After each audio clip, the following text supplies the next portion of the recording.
هذا القرآن يوحدنا لطريق الخير يوجهنا الله تعالى أنزله ورسول الله معلمنا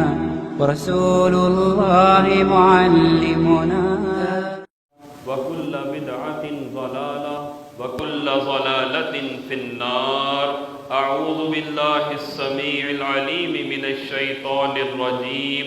بسم الله الرحمن الرحيم. يا أيها الذين آمنوا اتقوا الله حق تقاته ولا تموتن إلا وأنتم مسلمون. يا أيها الناس اتقوا ربكم الذي خلقكم من نفس واحدة وخلق منها زوجها وبث منهما رجالا كثيرا ونساء واتقوا الله الذي تساءلون به والأرحام إن الله كان عليكم رقيبا. يا أيها الذين آمنوا اتقوا الله وقولوا قولا سديدا يصلح لكم أعمالكم ويغفر لكم ذنوبكم ومن يطع الله ورسوله فقد فاز فوزا عظيما. ہر قسم کی حمد و ثنا اللہ سبحانہ و تعالیٰ کے لیے ہے. ہم اس کی تعریف بیان کرتے ہیں، اس کی تسبیح بیان کرتے ہیں، اسی سے مدد مانگتے ہیں، اسی سے معافی کے طلبگار ہیں. پناہ مانگتے ہیں اپنے برے اعمال کے شر سے، اور پناہ مانگتے ہیں اپنے برے نفوس کے شر سے. جسے اللہ سبحانہ و تعالی ہدایت دینا چاہے اسے کوئی گمراہ نہیں کر سکتا، اور جسے اللہ سبحانہ و تعالی گمراہ کر دے اسے کوئی ہدایت نہیں دے سکتا. سب سے بہترین بات اللہ سبحانہ و تعالی کی ہے، اور سب سے بہترین رہنمائی آقا دو جہاں امام الانبیاء سرور کائنات رحمت للعالمین تاجدار دو عالم محمد رسول اللہ صلی اللہ علیہ وسلم کی ہے. دین میں ہر نیا کام بدعت ہے، ہر بدعت گمراہی ہے، ہر گمراہی کا ٹھکانہ جہنم ہے. اسلام کا بغور مطالعہ کرے تو پورا اسلام ہمیں جس انسانیت کا رشتہ نبھانے کا درس دیتا ہے، اس انسانیت کو نبھانے کے اندر ایک عنصر کار فرما ہے. اگر وہ خوبی، وہ صلاحیت، وہ وصف اپنے اندر پیدا کر لیا جائے تو انسانیت کا رشتہ نبھانے میں ہم کامیاب ہو جائیں گے. اور وہ وصف اور صلاحیت ہے برداشت کی قوت. آج ہمارا معاشرہ جس قدر برائیوں اور گمراہیوں کے اندر گمراہ ہو چکا ہے، اس کی سب سے بڑی وجہ عدم برداشت ہے. میڈیکل طبقے سے لے کر قانونی طبقے تک، اور سیاسی طبقے سے لے کر مذہبی طبقے تک، ہر شخص، ہر شعبہ عدم برداشت کا شکار ہے. ہر شخص اپنی مرضی کی زندگی گزارنا چاہتا ہے. یہاں تک ہی نہیں بلکہ ہر انسان اپنی مرضی کے اسلام پر عمل کرنا چاہتا ہے. وہ اسلام جس کو ہماری طبیعت اچھا مانتی ہے، وہ احکامات جو ہماری طبیعت پر اچھا اثر ڈالتے ہیں، جو ہماری طبیعت کے مطابق ہیں، اسلام کے ان احکامات کو ماننے کے لیے تو ہم تیار ہیں. لیکن اسلام کے وہ احکامات، جن کو ہماری طبیعت ماننا نہیں چاہتی، ایسے اسلام کو ماننے کے لیے ہم بھی تیار نہیں۔ اور پھر ہم دنیا کی سب سے بہترین قوم، ہم دنیا کے سب سے بہترین مسلمان، برداشت کی قوت ہی نہیں، دوسروں کی باتوں کو تحمل مزاجی سے سننے کا وصف بھی نہیں۔ آج ہم اپنی زبان سے بات کرنے کا فن تو جانتے ہیں، لیکن ہم کسی کی بات سننے کا فن نہیں جانتے۔ اور وہ شخصیت، وہ عظیم شخصیت، وہ تاجدار دو عالم، وہ رحمت للعالمین، وہ سرور کائنات، وہ امام الانبیاء، جن کی پیروی اور اطاعت کے اندر ہم اپنی جان تک قربان کرنے کے لیے تیار بیٹھے ہیں، وہ شخصیت محمد الرسول اللہ صلی اللہ علیہ وسلم ہمیں اپنے اندر برداشت کی کیا قوت پیدا کرنے کی تلقین کرتی ہے۔ اتنی عظیم شخصیت مسجد نبوی کے اندر ایک شخص آیا، مسجد کے ایک کونے میں پیشاب کر دیا۔ اب اس کے اس فعل پر صحابہ کرام رضوان اللہ علیہم اجمعین برہم، اظہار غصہ، پکڑو اس گستاخ کو، مسجد نبوی کے اندر پیشاب کرنے کی جسارت۔ رسول اللہ صلی اللہ علیہ وسلم نے اپنے ہاتھ مبارک سے اشارہ کیا کہ رک جاؤ، اس کو کر لینے دو جو کر رہا ہے۔ پیشاب کر لیا، رسول اللہ نے بڑے پیار سے اس بدو کو بلایا اور بڑے پیار اور محبت سے سمجھایا، میرے بھائی، مسجدیں پیشاب کرنے کے لیے نہیں ہوا کرتی، یہ اللہ کا گھر ہے، یہاں پر اللہ کی عبادت کی جاتی ہے۔ برداشت کا درس دے دیا۔ ایک نوجوان آیا، کہنے لگا یا رسول اللہ، ایک فعل کی اجازت مانگنے کے لیے آیا ہوں۔ صحابہ کرام رضوان اللہ علیہم اجمعین بھی تشریف فرما ہیں۔ آپ نے کہا جی کہو، کون سی اجازت لینا چاہتے ہو؟ کہنے لگا یا رسول اللہ، میں آپ سے اس بات کی اجازت طلب کرنا چاہتا ہوں کہ میں کسی بھی عورت سے بدفعلی کرنا چاہتا ہوں۔ یہ بات سننا تھی، صحابہ کرام رضوان اللہ علیہ وسلم غصے سے برہم، کہا کہ اس گستاخ کو باہر نکالو، یہ رسول اللہ صلی اللہ علیہ وسلم سے کیسی بات کر رہا ہے۔ صحابہ کرام تو غصے میں آ گئے، لیکن رسول اللہ صلی اللہ علیہ وسلم نے فرمایا خاموش ہو جاؤ، اس کو میرے قریب کرو، میں اس کو سمجھاتا ہوں۔ قریب کیا گیا، کہا اے نوجوان، کیا تمہارے گھر میں تمہاری والدہ ہے؟ جی یا رسول اللہ ہے۔ کیا تمہارے گھر میں تمہاری بہن ہے؟ جی یا رسول اللہ وہ بھی ہے۔ کیا تمہارے گھر میں تمہاری بیٹی ہے؟ جی یا رسول اللہ وہ بھی ہے۔ کیا تمہارے گھر میں تمہاری خالہ اور پھوپھی ہے؟ جی یا رسول اللہ وہ بھی ہے۔ آپ نے فرمایا کیا تم پسند کرو گے کہ یہ فعل جس کی تم مجھ سے اجازت مانگ رہے ہو کوئی تمہاری والدہ کے ساتھ کرے، کوئی تمہاری بیٹی کے ساتھ کرے، کوئی تمہاری خالہ یا پھپھو کے ساتھ کرے؟ کیا تم اس بات کو پسند کرو گے؟ کہنے لگا نہیں یا رسول اللہ، میں تو قطعاً یہ برداشت نہیں کروں گا۔ آپ نے فرمایا تو پھر جس کے ساتھ تم یہ فعل انجام دینا چاہتے ہو وہ بھی تو کسی کی ماں ہو سکتی ہے، وہ بھی تو کسی کی بیٹی ہو سکتی ہے، وہ بھی تو کسی کی خالہ ہو سکتی ہے، وہ بھی تو کسی کی پھپھو ہو سکتی ہے، وہ بھی تو کسی کا مقدس رشتہ ہو سکتا ہے۔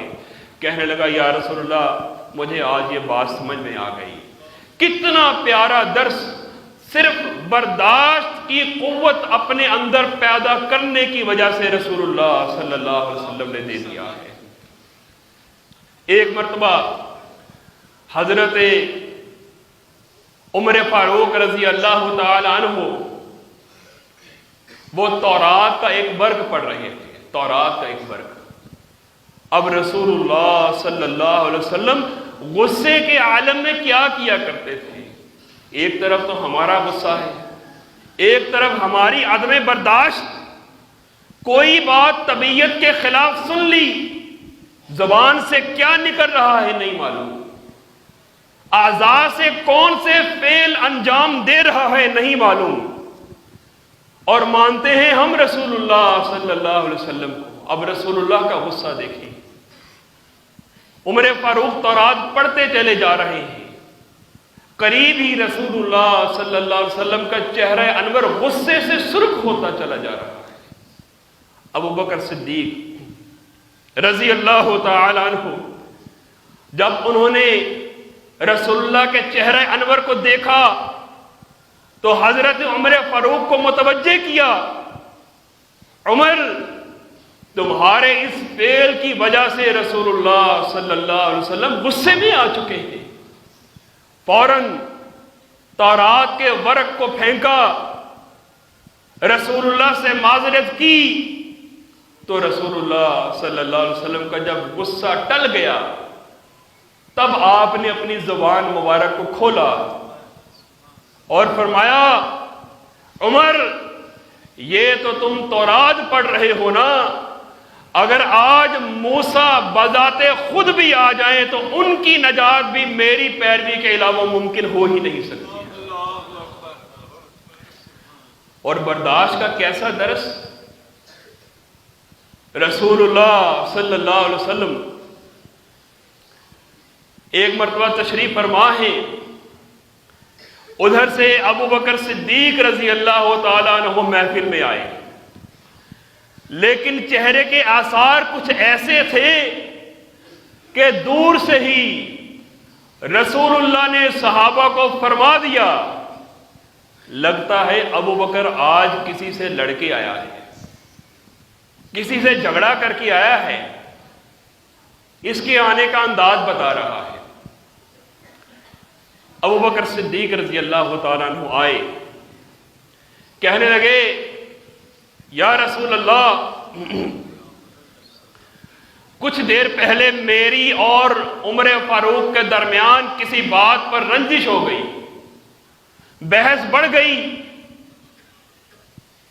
عمر فاروق ناراض ہو کر چلے گئے، میں نے ان سے معافی بھی مانگی، میں ان کے پیچھے بھی گیا، عمر فاروق آگے ہیں، میں ان کے پیچھے ہوں، عمر فاروق مجھ سے غلطی ہو گئی، مجھے معاف کر دو۔ عمر فاروق رضی اللہ تعالیٰ عنہ غصے کے عالم میں آگے، نہیں میں نے معاف نہیں کرنا ہے، گھر کے اندر داخل ہو گئے، گھر کا دروازہ بند کر دیا۔ ابو بکر صدیق رضی اللہ تعالیٰ عنہ رسول اللہ کے پاس تشریف لے آئے، ادھر عمر فاروق کو احساس ہوا کہ میں اتنا سخت دل، ابو بکر مجھ سے معافی کے طلبگار ہیں اور میں نے انہیں معافی نہیں کیا۔ یہ خیال پیدا ہوا، گھر سے نکلے تو سیدھا رسول اللہ صلی اللہ علیہ وسلم کے پاس پہنچے، ابو بکر صدیق پہلے ہی وہاں موجود ہیں۔ ابو بکر صدیق کہنے لگے، یا رسول اللہ عمر فاروق سے کہے مجھے معاف کر دے، واللہ لا انا کنت ازلم، اے اللہ کے رسول غلطی بھی میری تھی، زیادتی بھی میں نے کی ہے، میں اس بات کو مانتا ہوں، آپ عمر فاروق کو کہیں مجھے اللہ کے واسطے معاف کر دیں۔ اب رسول اللہ صلی اللہ علیہ وسلم اس بات پر فرمانے لگے، او میرے صحابہ، حل انتم تارکون لی صاحبی، اور میرے صحابہ کیا تم میری خاطر میرے دوست ابو بکر کو معاف نہیں کر سکتے؟ اور ابو بکر کی کیا شان ہے، کیا رتبہ ہے؟ فرمایا فَقُلْتُ، میں اس وقت کو یاد کرتا ہوں جب انی قلت، جب میں لوگوں سے کہا کرتا تھا انی رسول اللہ الیکم جمیعا، اے لوگو میں تم سب کی طرف اللہ کا رسول بنا کر بھیجا گیا ہوں۔ فَقُلْتُمْ كَذَبْتَ، سب کہا کرتے تھے کہ آپ جھوٹ بولتے ہیں، لیکن ایک شخص تھا جو کہا کرتا تھا صدقتا، کہ رسول اللہ سچ بولتے ہیں، وہ ابو بکر صدیق رضی اللہ تعالیٰ عنہ۔ اس وقت جب سب میری تکذیب کیا کرتے تھے، ابو بکر میری تصدیق کیا کرتا تھا، اے لوگو ہل انتم تارکون لی صاحبی، کیا تم میری خاطر میرے اس دوست کو معاف نہیں کر سکتے؟ یہ شان ہے ابو بکر صدیق رضی اللہ تعالیٰ عنہ کی، یہ رتبہ ہے ابو بکر صدیق رضی اللہ تعالیٰ عنہ کا، یہ درجہ ہے ابو بکر صدیق رضی اللہ تعالیٰ عنہ کا۔ اور رسول اللہ صلی اللہ علیہ وسلم اکثر فرمایا کرتے تھے پہلوان وہ نہیں جو دوسرے پہلوان کو پچھاڑ لے، پہلوان وہ ہے جو غصے میں اپنے غصے پر قابو پا جائے۔ وَلَا تَسْتَوِي الْحَسَنَةُ وَلَا السَّيِّئَةُ، نیکی اور برائی برابر نہیں ہو سکتی۔ ادفع باللتی ہی احسن فَإِذَا الَّذِي بَيْنَكَ وَبَيْنَهُ عَدَاوَةٌ كَأَنَّهُ وَلِيٌّ حَمِيمٌ، برائی کو اچھائی کے ذریعے سے دور کر دو گے تو وہ شخص جو تمہارا دشمن تھا وہ تمہارا جگری دوست بن جائے گا۔ وَمَا يُلَقَّاهَا إِلَّا الَّذِينَ صَبَرُوا وَمَا يُلَقَّاهَا إِلَّا ذُو حَظٍّ عَظِيمٍ۔ فرمایا یہ بڑے جگرے کی باتیں ہیں کسی کو معاف کر دینا، بڑے دل گردے کی بات ہے کسی کی بات کو برداشت کر لینا۔ آج ہمارے معاشرے میں برداشت کا مادہ ہی ختم ہو گیا ہے۔ گھروں کے اندر رنجشیں، گھروں کے اندر نفرتیں اس قدر بڑھ چکی ہیں، یوں محسوس ہوتا ہے زندگی کی سانسیں کم اور نفرتیں زیادہ ہو گئی ہیں۔ خصوصاً میاں بیوی کے معاملات کے اندر نفرتیں اور رنجشیں تو اس قدر بڑھ چکی ہیں، منہ سے کیا نکل رہا ہے نہیں معلوم ہے، اعضاء سے کیا کر رہا ہے نہیں معلوم، اور ادھر رسول اللہ صلی اللہ علیہ وسلم اس بات کا درس دے رہی ہے کہ اپنے اندر برداشت پیدا کرو، اپنے اندر تحمل مزاجی پیدا کرو۔ ایک مرتبہ حضرت فاطمہ رضی اللہ تعالی عنہ کسی بات پر اختلاف ہو گیا حضرت علی سے رضی اللہ تعالی، تو حضرت فاطمہ رسول اللہ صلی اللہ علیہ وسلم کے پاس چلی گئی اور رسول اللہ صلی اللہ علیہ وسلم کے پاس پہنچ کر کہنے لگی، ابا جان علی نے مجھے آج یوں بات کی ہے۔ ادھر حضرت علی نے دیکھا کہ فاطمہ ناراض ہو گئی ہے، فوراً رسول اللہ صلی اللہ علیہ وسلم کے پاس پہنچے، فاطمہ بھی وہاں موجود ہے۔ اب رسول اللہ کیا فرما رہی ہے؟ کہا بیٹی وہ دیکھو علی تمہارے پیچھے آ گیا ہے، جانتی ہو علی دنیا کا سب سے بہترین انسان ہے، اس لیے کہ وہ تمہارے پیچھے تمہیں لینے کے لیے آ گیا ہے۔ ذرا اس بات کا موازنہ اپنے معاشرے کے ساتھ کر کے دیکھیں۔ ہمارے معاشرے میں کیا ہو رہا ہے؟ ہم کس کی امت ہیں؟ ہم کون سے فعل انجام دے رہے ہیں؟ اگر کسی بات پر کوئی رنجش ہو گئی ہے، کسی بات پر کوئی اختلاف ہو گیا ہے، افسوس کی بات وہ لوگ جن کو اپنے سب سے زیادہ دانشمند ہونے کا ثبوت دینا چاہیے، وہی سب سے زیادہ ان افعال کے انجام دینے کا ثبوت دیتے ہیں جنہیں اسلام ناپسند کرتا ہے۔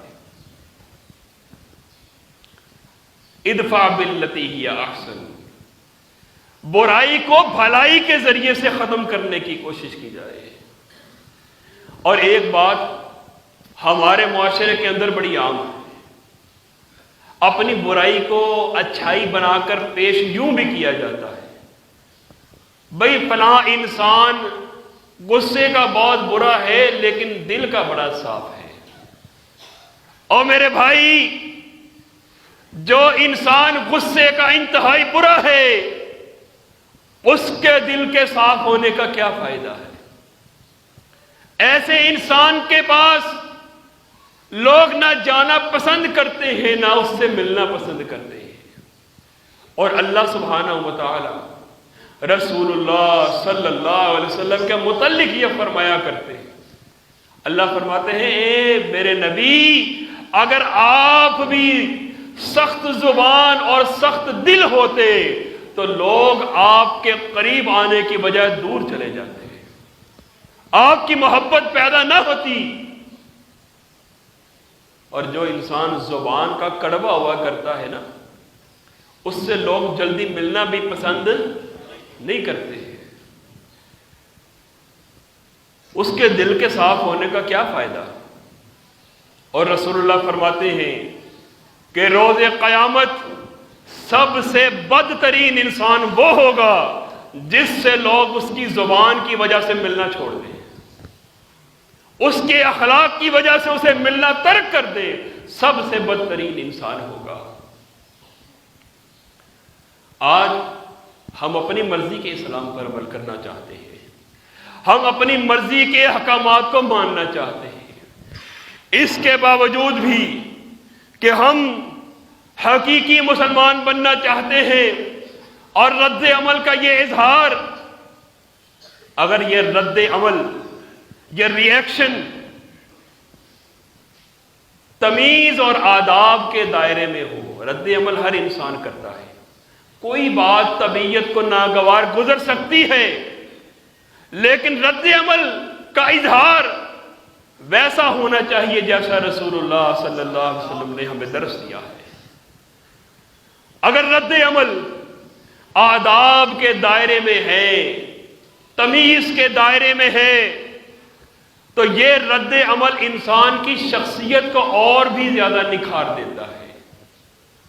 اگر غصے کا اظہار تمیز کے دائرے میں ہے، اور اگر غصے کا اظہار تمیز کے دائرے سے باہر نکل گیا ہے،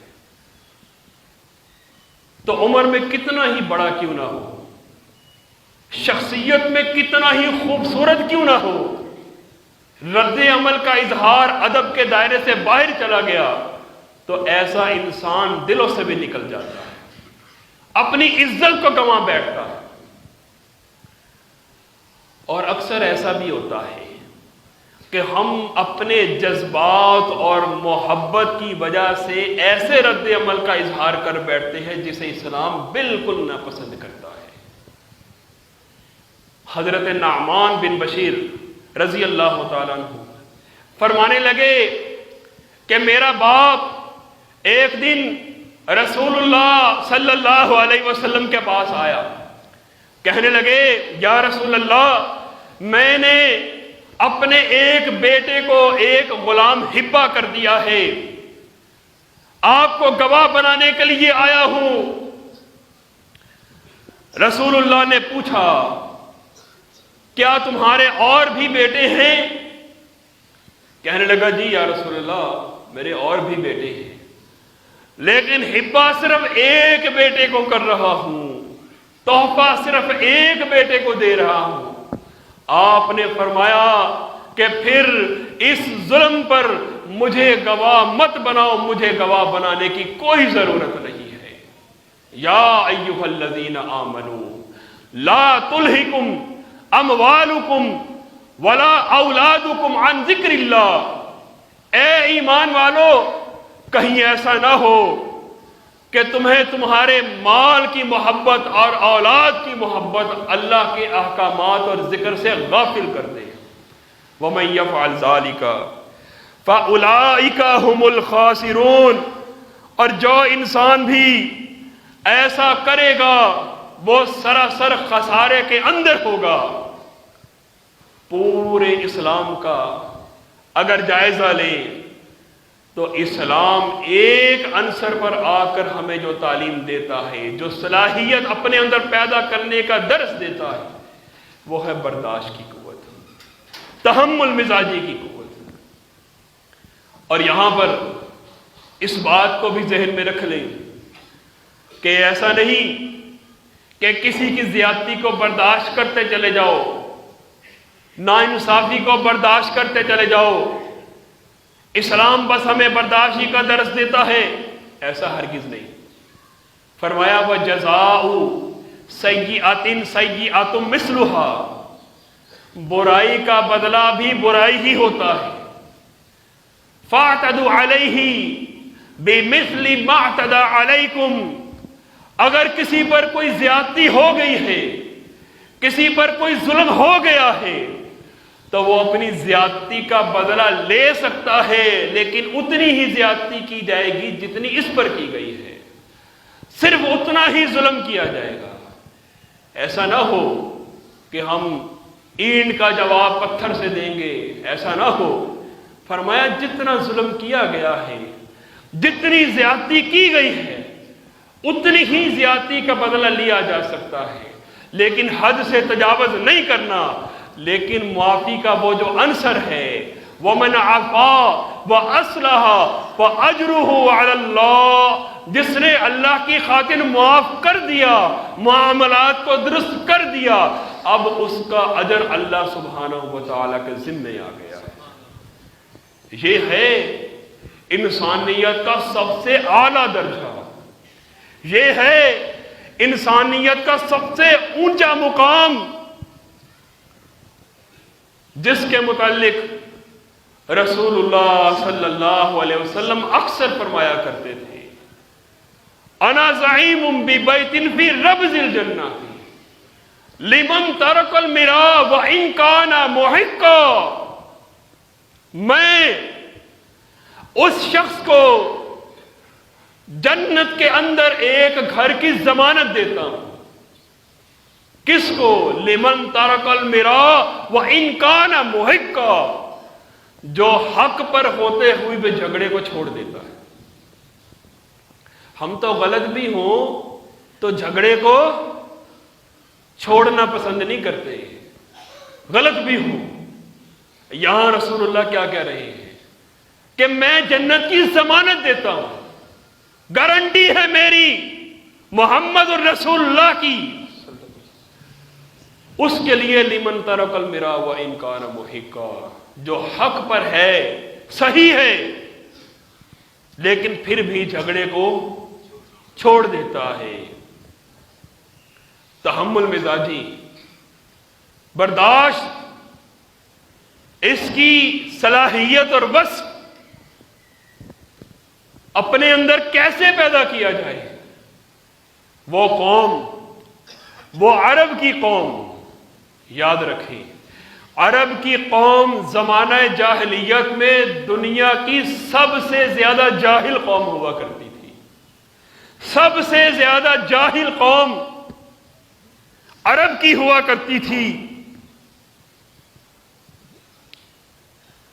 اور آج ہم تو ایجوکیٹڈ لوگ ہیں، ہم تو پڑھے لکھے لوگ ہیں، اگر وہ عرب کے بدو اپنی جاہلیت کو اسلام کی تعلیمات کی وجہ سے اپنی جاہلیت کو چھوڑ سکتے ہیں تو ہمارے لیے کوئی مشکل کام نہیں ہے۔ اپنے اندر تحمل مزاجی کی وصف کو پیدا کریں، اور پیدا کرنے کے لیے یا پیدا کروانے کے لیے جو خصوصیات اپنے اندر پیدا کرنے کی ضرورت ہے، اس میں سب سے پہلے نمبر پر گفتگو کے اندر تھوڑا مزاح پیدا کر لیا جائے۔ اگر آپ کے سامنے کوئی غصے سے بھرا انسان موجود ہے تو اپنی گفتگو کے اندر تھوڑا سا مزاح پیدا کر لیا جائے، ایک دائرے میں رہ کر۔ جیسا کہ ایک مرتبہ رسول اللہ صلی اللہ علیہ وسلم حضرت فاطمہ کے گھر گئے اور پوچھا علی کہاں ہیں؟ کہا یا رسول اللہ ابھی تھوڑی دیر ہوئی ہے، غصے میں ذرا باہر چلے گئے ہیں۔ کہاں گئے ہیں نہیں معلوم۔ آپ نے ایک شخص کو بھیجا، پتہ کرو علی کہاں گیا ہے۔ کچھ دیر کے بعد خبر ملی کہ حضرت علی مسجد کے اندر لیٹے ہیں، غصے کے عالم میں ہیں۔ اب رسول اللہ گئے، دیکھا حضرت علی زمین پر لیٹے ہیں، چادر ایک طرف کو گری ہوئی ہے، بدن کے ساتھ مٹی لگی ہوئی ہے۔ اب رسول اللہ صلی اللہ علیہ وسلم تحمل مزاجی کا کیا درس دے رہے ہیں؟ حضرت علی کا جسم مبارک اپنے ہاتھ سے خود ساتھ ساتھ جھاڑ رہے ہیں اور ساتھ ساتھ کہہ رہے ہیں اے ابو تراب اور مٹی کے ابا اٹھو اور گھر چلو۔ کتنی پیاری گفتگو سے حضرت علی رضی اللہ تعالیٰ عنہ کے غصے کو ٹھنڈا کر دیا۔ اور حضرت علی رضی اللہ تعالیٰ عنہ جب رسول اللہ کے بعد کوئی بھی شخص حضرت علی کو جب یہ کہتا ابو تراب اور مٹی کے ابا، تو حضرت علی رضی اللہ تعالیٰ عنہ کو بڑا ہی اچھا لگتا کہ یہ لقب ایک مرتبہ رسول اللہ نے مجھے دیا تھا، رسول اللہ نے مجھے منایا تھا، رسول اللہ نے یہ بات مجھے کہی تھی۔ گفتگو کے اندر مزاح پیدا کر کے اگر کبھی اللہ سبحانہ و تعالیٰ یہ موقع دے کہ کسی کو راضی کرنا ہے تو اچھے الفاظ کے ساتھ، اچھی گفتگو کے ساتھ، اچھی طرز سے، اچھے طریقے سے اس کو راضی کرنے کی کوشش کی جائے۔ نمبر 2، تحمل مزاجی کی صفت اپنے اندر قرآن کے ذریعے سے پیدا کریں، قرآن کے ذریعے سے قرآن کی محبت اپنے دل کے اندر پیدا کریں۔ ہر وقت اس بات کی بے چینی اپنے اندر پیدا کریں میں قرآن کی کس آیت پر عمل کروں گا تو اللہ کی نگاہ میں محبوب بن جاؤں گا۔ حضرت علی رضی اللہ تعالی عنہ کی ایک لونڈی ہوا کرتی تھی، وہ حضرت علی کو نماز کے لیے وضو کروایا کرتی تھی۔ ایک مرتبہ صراحی میں پانی لا رہی تھی، کسی وجہ سے ٹھوکر لگی، صراحی ہاتھ سے اس انداز میں گری کہ کوئی ٹکڑا حضرت علی رضی اللہ تعالی عنہ کو لگ گیا، خون بہنے لگا۔ غصے کے عالم میں اپنی لونڈی کی طرف دیکھا۔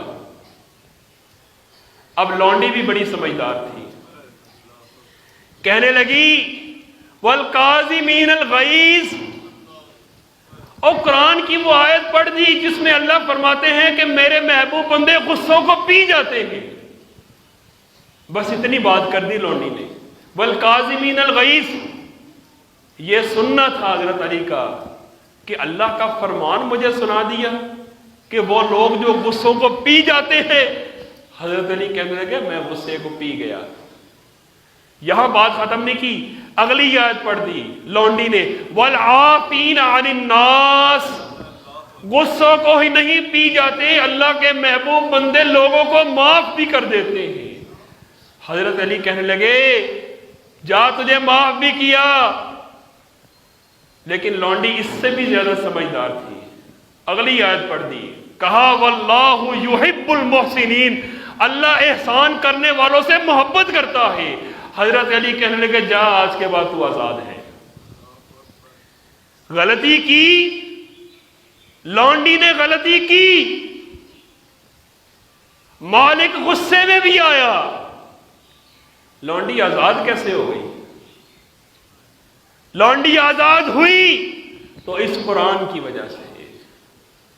اس قرآن نے تحمل مزاجی پیدا کر دی، اس قرآن نے برداشت پیدا کر دی۔ آج اگر ہمارے اندر برداشت نہیں ہے تو اس قرآن سے دور ہونے کی وجہ سے، اللہ کے کلام کو چھوڑ دینے کی وجہ سے ہم برداشت کو بھی چھوڑ چکے ہیں۔ اور اسی قرآن کا تیسرا درس، تیسرے نمبر پر، یہ انسانی فطرت ہے کہ ہم انسان اگر کسی پر احسان کر رہے ہیں تو اس وقت تک ہی احسان کریں گے جب تک وہ ہماری طبیعت کے مطابق چل رہا ہے۔ اگر چلنے والا ہماری طبیعت کے مطابق نہیں ہے تو ہم اس سے احسان کرنا چھوڑ دیں گے۔ لیکن اسلام ہم سے اس بات کا تقاضا نہیں کرتا ہے۔ حضرت ابوبکر صدیق رضی اللہ تعالیٰ عنہ اپنے ایک رشتہ دار مصطح بن اساسہ کو خرچہ پانی بھیجا کرتے تھے۔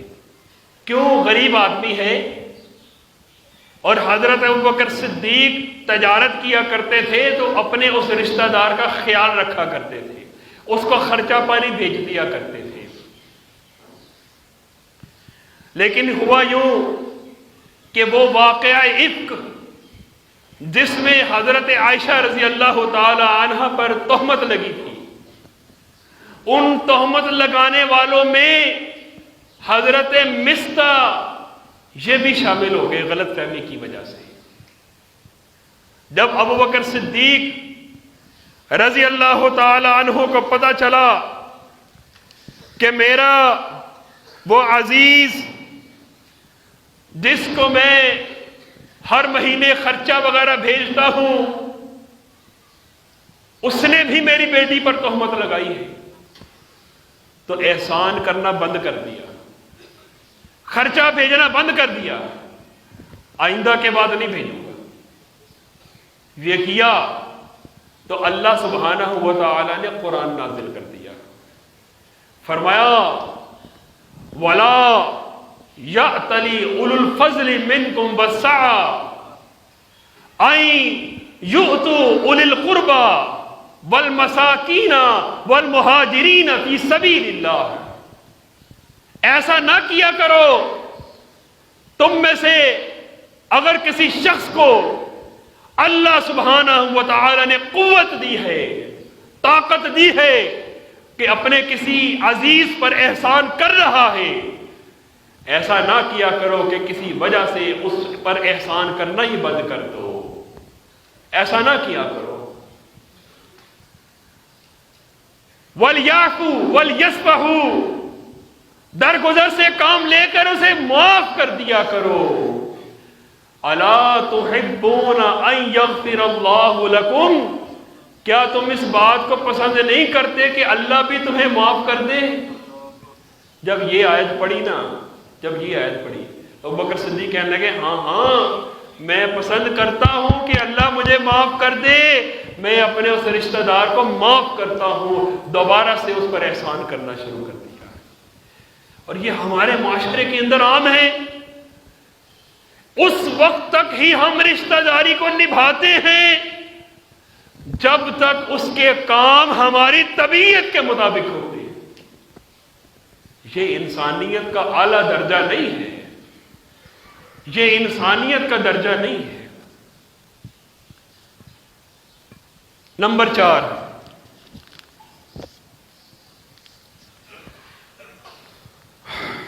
دعا کے ذریعے سے اپنے اندر تحمل مزاجی کو پیدا کیا جائے، اللہ سے دعا کر کے تحمل مزاجی کو پیدا کیا جائے۔ دو شخص رسول اللہ صلی اللہ علیہ وسلم کے سامنے جھگڑ پڑے. ایک شخص انتہائی غصے میں آ گیا. رسول اللہ نے فرمایا میں ایک ایسے کلمے کو جانتا ہوں اگر یہ شخص اس کلمے کو پڑھ لے تو اس کا غصہ ختم ہو جائے گا. صحابہ کہنے لگے یا رسول اللہ بتائیں وہ کون سا کلمہ ہے جس کو پڑھنے سے غصہ ختم ہو جاتا ہے؟ آپ نے فرمایا اعوذ باللہ من الشیطان الرجیم. جو انسان غصے میں اس کلمے کو پڑھ لیتا ہے اللہ سبحانہ و تعالی اس کے غصے کو ختم کر دیتے. اور رسول اللہ صلی اللہ علیہ وسلم خود بھی اللہ سبحانہ و تعالی سے دعا کیا کرتے تھے اللہم انی اسألک کلمۃ الحق فی الغضب والرضا.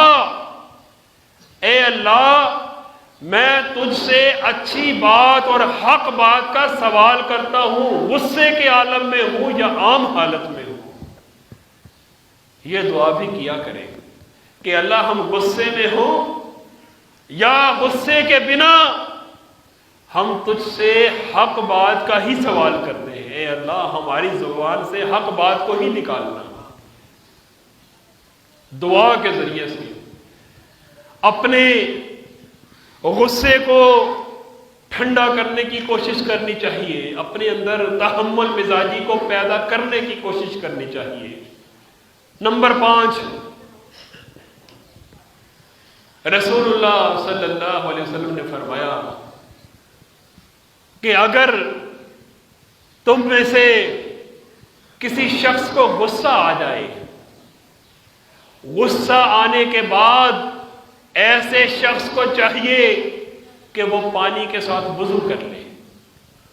وضو کرنے سے بھی ایسے انسان کا غصہ ٹھنڈا پڑ جاتا ہے, تحمل مزاجی کی صفت اپنے اندر پیدا ہو جاتی ہے. بلکہ ایک جگہ پر تو رسول اللہ صلی اللہ علیہ وسلم نے فرمایا کہ جس انسان کو غصہ آ جائے اسے چاہیے کہ اپنی زبان کو بند کر لے, خاموشی اختیار کرے, غصے کے اندر اپنی زبان کو نہ کھولے کیونکہ غصے میں نہیں معلوم زبان سے کیا نکل رہا ہے. خاموشی سے کہو. اور ایک جگہ فرمایا من کان یؤمن باللہ والیوم الآخر, جو انسان بھی اللہ پر اور روز قیامت پر ایمان رکھتا ہے فَلْيَقُلْ خَيْرًا أَوْ لِيَصْمُتْ, اسے چاہیے یا اچھی بات زبان سے نکالے یا اپنی زبان کو بند کر لے. نمبر 6 تحمل مزاجی کی صفت کو اللہ سبحانہ و تعالی کے غضب کو یاد کر کے اپنے اندر پیدا کر لیا جائے. اللہ کے غصے کو یاد کر لیں ہمارا غصہ کیا ہے اور اللہ کا غصہ کیا ہے.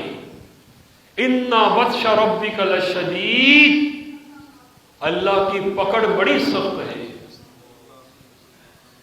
ایک صحابی ابو سعید بدری یہ ایک مرتبہ اپنی لونڈی کو کوڑے سے مار رہے تھے. غصے میں آ گئے کسی بات پر, اپنی لونڈی کو کوڑے سے مار رہے تھے. مارتے مارتے ایک آواز سنی, ابو مسعود نے ایک آواز سنی. وہ آواز کیا تھی؟ ابو مسعود جان لو, ابو مسعود سن لو. ابو مسعود نے آواز تو سنی لیکن غصے میں تھے, نظر انداز کر گئے اور اپنی مار کو جاری رکھا. اچانک سے ذہن میں آیا کہ یہ تو رسول اللہ صلی اللہ علیہ وسلم کی آواز ہے. فوراً پیچھے مڑ کے دیکھا تو رسول اللہ صلی اللہ علیہ وسلم کھڑے ہیں. کہنے لگا آپ یا رسول اللہ؟ رسول اللہ نے فرمایا ابو مسعود تو اپنی لونڈی کو مار رہا ہے، جتنی طاقت تیرے اندر اللہ نے رکھی ہے اس لونڈی کو مارنے میں، یاد رکھ اللہ کی طاقت تجھ سے بھی زیادہ ہے۔ یعنی اگر تو اس لونڈی کو پکڑ سکتا ہے تو اللہ کی طاقت کسی کو بھی پکڑ سکتی ہے۔ جب یہ بات سنی کوڑا ہاتھ سے گر گیا، کوڑا ہاتھ سے گر گیا، کب کبھی طاری ہو گئی۔ اور ایک روایت کے اندر تو آتا ہے کہ ابو مسعود نے اس لونڈی کو ہی آزاد کر دیا کفارے کے طور پر۔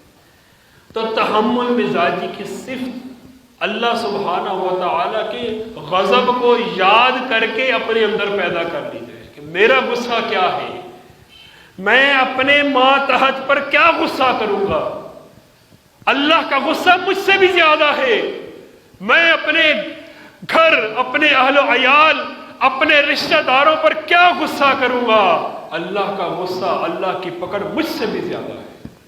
اور پھر وہ بات الا تحبون ان یغفر اللہ لکم، کیا تم اس بات کو پسند نہیں کرتے کہ اللہ تمہیں معاف کر دے؟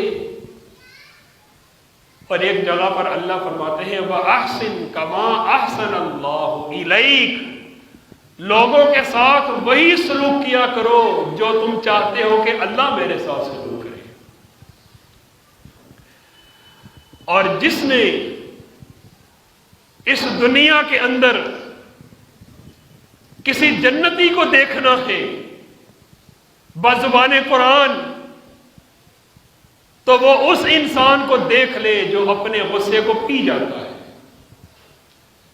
یہ جنتیوں کی صفت ہے تحمل مزاج ہونا۔ ایک صحابی کو رسول اللہ نے فرمایا تھا، فرمایا اے اشجع، کہنے لگا جی یا رسول اللہ، آپ نے فرمایا تیرے اندر دو خوبیاں ایسی ہیں جنہیں اللہ بڑی پسند کرتا ہے۔ کہنے لگا جی جی یا رسول اللہ بتائیں میرے اندر وہ دو خوبیاں کون سی ہیں؟ آپ نے فرمایا ایک تو بردبار ہے، بصیرت رکھنے والا، اور دوسرا تو بڑا ہی تحمل مزاج ہے، بڑا ہی تحمل مزاج ہے، ٹھنڈا بندہ ہے تو۔ اللہ کو تیری یہ دو خوبیاں بڑی پسند ہیں۔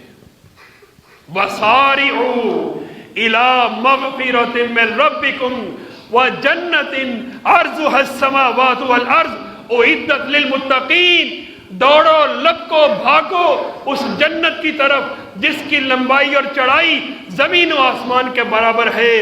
اعدت للمتقین، متقین کے لیے تیار کی گئی ہے۔ کون سی صفات ہیں ان کے اندر؟ الذین ينفقون فی السراء والضراء، جو اللہ کی راہ میں خرچ کرتے ہیں، ہاتھ تنگ ہو تب بھی خرچ کرتے ہیں، ہاتھ کھلا ہو تب بھی خرچ کرتے ہیں۔ والکاظمین الغیظ، وہ غصوں کو پی جاتے ہیں۔ والعافین عن الناس، لوگوں کو معاف بھی کر دیتے ہیں۔ واللہ یحب المحسنین، اللہ ایسے لوگوں سے بڑا پیار کرتا ہے۔